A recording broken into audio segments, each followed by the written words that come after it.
communication skill ekta that literally allows you to talk to your body. Okay, let me show you how. I just need your arms up here and just hold them. Yeah? Yeah. Okay. Now think of something that gives you a lot of pleasure.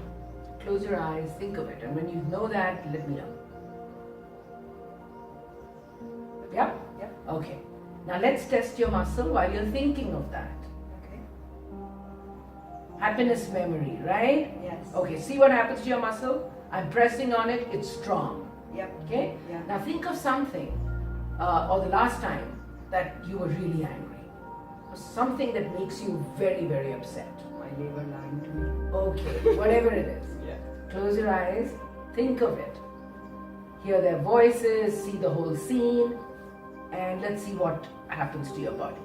Look at that. Your muscles weaken. The whole body weakens. Yeah. Okay? Yeah. So, thoughts are not just in your head, every cell of your body hears that thought. And we can communicate with the body through testing the muscles. It's called precision muscle testing.